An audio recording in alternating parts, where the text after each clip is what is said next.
네, 반갑습니다, 여러분. 이번에는 우리가 경청에 대해서 깊이 있게 공부하고 있는데요.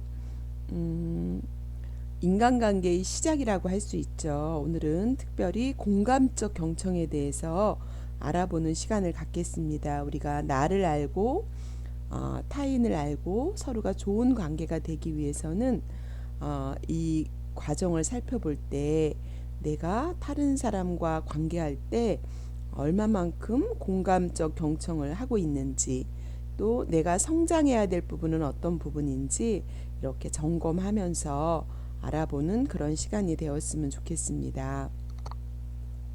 자, 먼저 공감적 경청이라고 하는 의미가 무엇일지 한번 생각해 보도록 하겠습니다.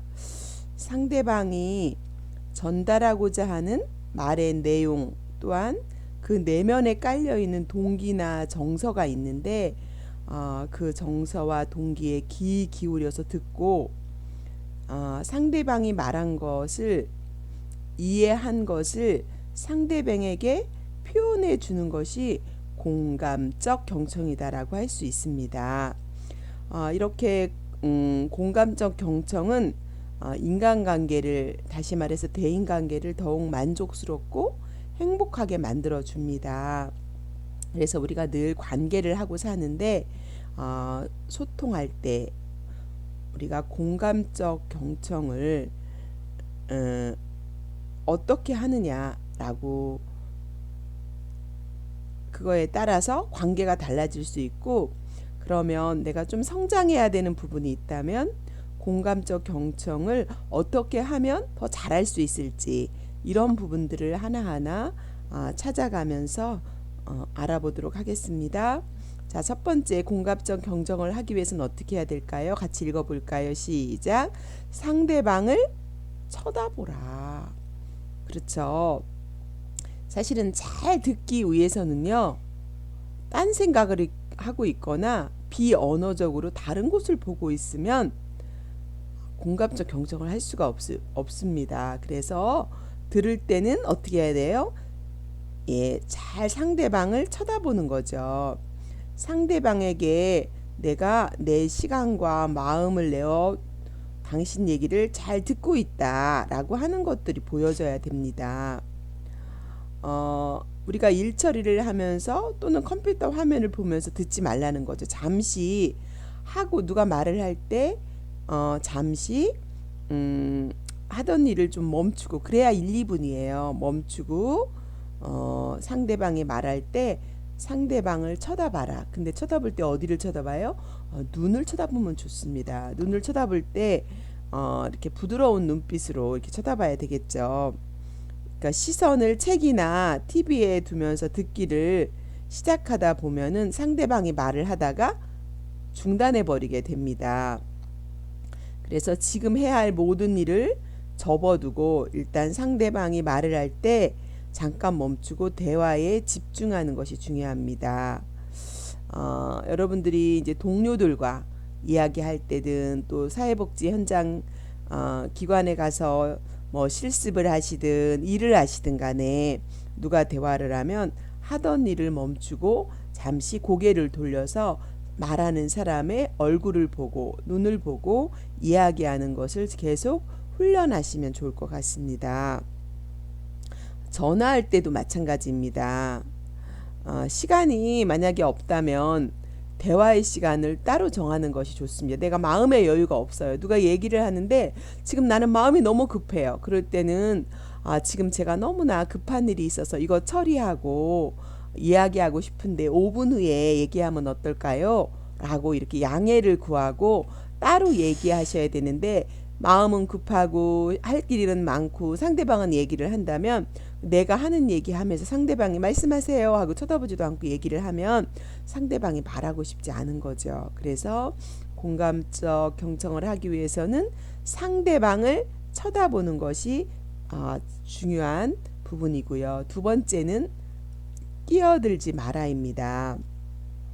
여러분, 대화를 하는데 불쑥 끼어들은다든가 중간에 자른다든가 중간에 끼어들어서 다른 사람의 다른 말을 한다든가, 그럼 말하는 사람이 되게 무시당한 느낌이 들잖아요. 여러분과 저와 그런 경험이 있잖아요.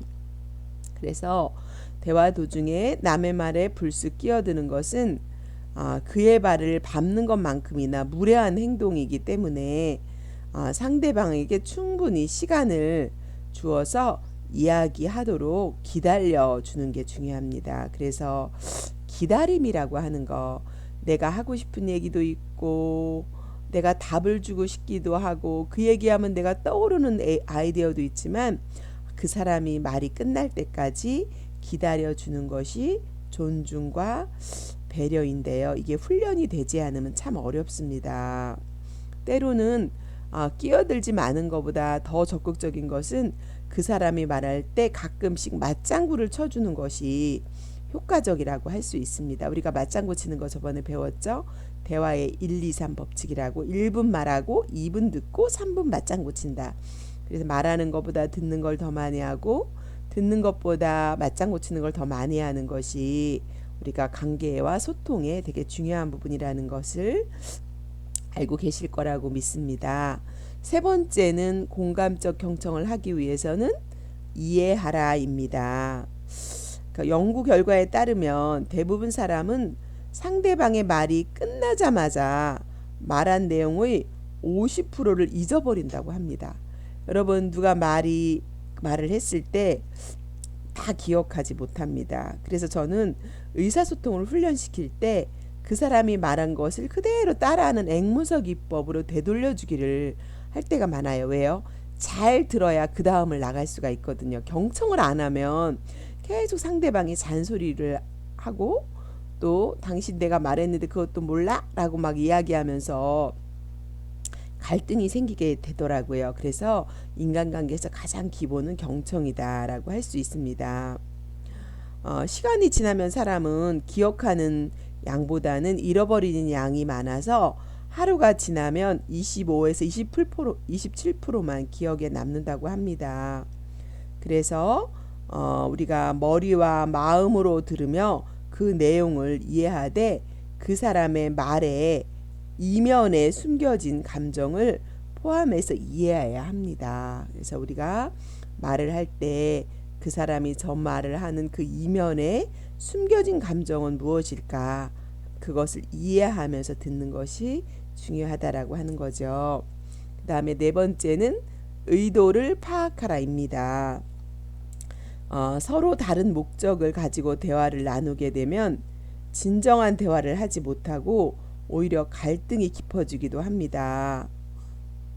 그래서 우리가 책에 보면 화성에서 온 남자, 금성에서 온 여자라는 책이 있어요. 여기서도 보면 대화의 목적에 차이가 있고 남자들은 대부분 문제 해결을 위해서 대화하고 여성들은 상대방이 공감해 주길 바라는 마음에서 대화하는 경향이 있습니다. 그래서 경청을 통해서 상대방의 의도를 잘 파악할 수 있도록 해야 된다라고 하는 거죠. 자, 그 다음에 판단을 보류하라입니다. 간혹 대화를 나누다 보면 상대방의 말로 인해서 뭐가 상해요? 감정이 격해지거나 몰입되어 앞서가는 경우가 있습니다. 그러나 무턱대고 화를 내기보다는 상대방이 말하고자 하는 의도와 핵심을 놓치지 않기 위해서는 섣부른 판단을 유보하고 기다리는 것이 현명하다고 할 수 있습니다. 제가 어제 부부 상담을 했는데 부부가 어려움을 가지고 오셨는데 남편이 하시는 말씀은 잠을 자다가 불편해서 등을 돌리고 자면 당신 말이야, 왜 내가 싫은 거야, 왜 등을 돌려 하면서 이렇게 판단을 한다는 거예요. 그래서 사실은 이제 너무 민감하게 부인이 반응하다 보니까 등을 돌리는 것도 얼른 돌렸다가 다시 이렇게 하게 되고, 그래서 상대방을 이렇게 판단할 때 너무 힘들다 이런 얘기를 하시는 것을 봤습니다. 또 그 부인 얘기를 들어보니까 부인은 다른 사람들하고는 대화도 잘하는데 본인하고는 잘 놀지도 않고 대화도 하지 않고 TV를 볼 때도 참 멀찍이 앉아 있는다는 거예요. 근데 요즘에는 그마저도 TV도 같이 안 본다는 거예요.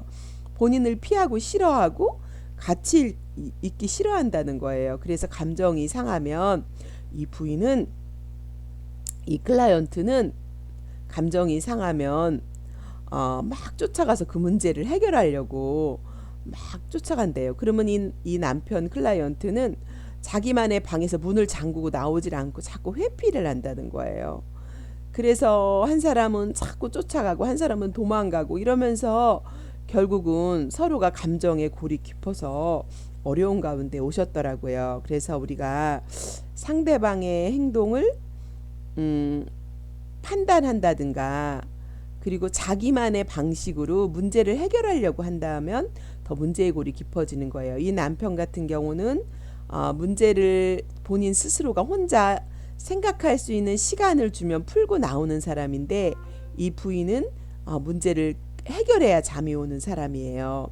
그리고 이 부인은 해결을 해야 속이 시원한데 이 남편은 해결하는 것보다 혼자 시간을 줘야 되다 보니까 서로가 이런 부분이 다른 거죠. 그래서 결국은 서로가 다른 부분을 이해하고 조금씩 양보할 수 있는 방법으로 서로의 그런 그 서로의 그런 패턴들을 이해하는 그런 소통의 시간을 가졌던 어제 그런 그 클라이언트 부부가 있었습니다. 제가 지금 이렇게 말씀드리는 것은 우리는 자기 방식으로 이렇게 판단할 때가 많다는 거예요. 그래서 예를 들면 등을 돌리고 자서 당신이 등을 돌리고 자니까 나를 싫어하는 것 같아서 내가 기분이 언짢아. 나를 쳐다보고 잠을 잤으면 좋겠어. 이렇게 말을 해주면 내 솔직한 감정을 상대방에게 기분 나쁘지 않게 표현할 수도 있는 거잖아요. 그런데 이렇게 표현하는 것보다는 당신이 말이 판단하는 언어로 당신이 말이야 등을 돌리고 자니까 내가 싫은 거지. 막 이렇게 얘기를 하다 보면은 또 상대방은 공격받았다고 생각하니까 예민해지고 그래서 집에 들어올 때마다 막 심장이 두근두근 한다는 거예요. 그리고 집에 들어오면 이완이 돼야 되는데 너무 긴장이 된다는 거예요. 왜요? 또 싸울까봐 또 태크 걸을까봐 그래서 집에 오면 말을 안 한다는 거예요. 그러니까 말을 안 하니까 다른 데 가서는 말을 하고 내 앞에서 말을 안 하니까 그게 또 너무 서운한 거죠. 그래서 막 핸드폰 뒤지고 다른 사람하고 혹시 막 사귀는 거 아닌가 외도하는 거 아닌가 막 이렇게 의심하면서 갈등의 골이 되게 깊어지는 불신감이 많다 보니까 이런 부부들을 제가 종종 만나게 되는 것 같습니다.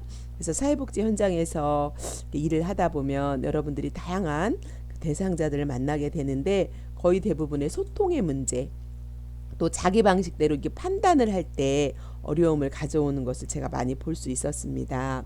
자, 그 다음에 자주 반응을 보여라입니다. 간혹 상대방의 말에 반응을 보이면서 대화를 촉진해 주는 것은 열심히 듣고 있다는 사실을 상대방에게 확인시켜 주는 것이죠. 그렇군요. 그러셨어요. 많이 속상하게 하시겠어요. 이렇게 상대방이 말한 것에 적절하게 반응을 보이는 거가 되게 중요하겠죠. 그래서 상대방의 말에 대해서 그가 사용한 언어로 그쵸? 다시 요점을 정리해 주는 것도 필요합니다. 제가 참 쓸모 있는 사람이라고 생각했어요. 그래서 그러면 그러셨겠어요. 쓸모 있는 사람으로 생각되셨겠어요. 이렇게 그분이 말한 그 언어를 그대로 요점 정리해 주는 것이 더 좋습니다. 왜 그럴까요? 그때 상대방은 더 호감을 갖게 되고 더 많은 정보를 공유하게 된다라는 거죠. 그리고 공감적 경청을 하기 위해서는 적절한 질문을 던져서 확인하라는 거예요. 상대방이 어느 정도 하고 싶은 말을 털어놓았을 시점, 그 타이밍이 참 중요하겠죠. 그 시점에서 적절한 질문을 던지는 게 중요합니다. 되도록 질문은 간결하면서도 관심을 담은 내용이어야 되겠죠. 또한 상대방의 말이 주제를 벗어나고 있을 경우 환기시키는 차원의 반문을 통해서 대화의 초점을 맞춰가는 것이 중요합니다. 거의 상대방이 하고 싶은 말을 어느 정도 했을 때 저번에 이야기했었죠. 차 세일즈맨 선생님 어떻게 해서 의사 선생님이 되셨어요? 이렇게 질문 하나로 결국 그 사람이 관심을 가진 거에 대해서 이야기하게 되고 마음이 열려지면서 오히려 생각지도 않았던 부인의 차를 이렇게 사주게 되는 이런 부분들처럼 적절한 질문을 적절한 타이밍에 관심 있는 질문을 던져주는 거, 이러면서 공감적 경청을 하게 되는 것이 되게 중요하다라는 거죠. 그래서 우리가 언어적 의사소통과 비언어적 의사소통이 얼마나 중요한가라고 하는 것을 이 시간을 통해서 이해가 됐을 거라고 생각합니다. 자, 그렇다면 이제 여러분들이 나 전달법이라고 하는 것을 잠시 공부해 보도록 할 거예요. 여러분, 나 전달법 하면 뭐가 생각나세요? 너 전달법도 생각나실 거예요. 나 전달법은 아이 메시지라고 여러분 들어봤죠? 나는 이렇게 시작하는 게 나 전달법이고 아이 메시지라면, 너는 이렇게 시작하는 게 너 전달법이고 유 메시지라고 할 수 있습니다. 그래서 나 전달법을 쓰면요, 상대방이 불쾌하지가 않아요. 관계가 틀어지지가 않아요. 그러면서 내 생각과 감정을 상대방에게 잘 전달해서 오히려 잘 소통이 될 수 있어요. 그래서 나 전달법은 가능하면 여러분 공감을 할 수 있을 때는 공감을 해주는 게 좋아요. 그렇구나. 그래서 속상했겠네. 그래서 참 많이 불쾌하셨겠어요. 이렇게 공감을 해줄 수 있을 상황에는 공감을 해주는데, 공감을 해줄 수 없는 상황이 있어요. 예를 들면 공감을 해줄 수 없는 상황이 뭘까요? 뭐가 있을까요? 내 물건을 옆에 친구가 말도 없이 가져갔어요. 내가 막 쓰려고 하다 보니까 없어요. 그럼 어떻게 하면 공감이 될까요? 네가 필요했구나. 그 물건이 정말 네가 필요했구나. 이렇게 얘기가 될 수 있는 사람은 되겠지만, 내가 쓰려고 하는데 말도 없이 가져갔는데 공감이 안 되잖아요. 그럴 때는 나 전달법을 쓰는 거죠. 나 전달법을 쓸 때 상대방의 행동, 비판이 없는 행동을 해야 돼요. 네가 말없이 내 물건을, 내 필통을 가져가서 그 행동이 나에게 미치는 영향이 뭐죠? 내가 이거를 급히 쓰려고 하는데 무척 찾았어. 그래서 되게 내가 막 불안했어. 다음부터는 내 물건을, 내 필통을 가져갈 때는 나한테 말해주고 가져갔으면 좋겠어. 예를 들면 이렇게 말해주면 좋겠죠. 그러면 불쾌하지 않고 어떻게 나올까요? 상대방이 미안해 그랬어 나도 모르게 그랬어, 다음부터 조심할게, 이렇게 나와요. 그런데 그렇게 말하지 않고 너 전달법으로 말하면, 너는 맨날 그래. 너는 이렇게 남의 물건을 말없이 가져가니? 응? 막 이렇게 막 상대방을 비난하는 하는 언어를 쓴다면 관계가 틀어지겠죠. 그쵸? 그래서 우리가 의사소통을 통해서 관계를 틀어지게 하는 게 아니라 관계를 잘 할 수 있는 방법들을, 우리가 소통의 방법과 기술들을 공부하고 있다는 거죠. 그래서 여러분이 사회복지 현장에 가서 앞으로 이제 훈련을 받으시고 사회복지사로 일하게 되고, 또 실습 기간에 가서 실습을 하시고 여러 가지 과정들을 하면서 우리가 이렇게 상대방과 말하는 방법, 듣는 방법, 공감하는 방법, 이런 것들을 많이 이제 우리가 2년 동안 또는 4년 동안 훈련하면서 우리가 사람들을 존중하고 배려하고 우리가 잘 소통하는 방법들을 훈련하는 것이 참 중요하다라고 하는 부분들을 저희가 진행하고 있습니다.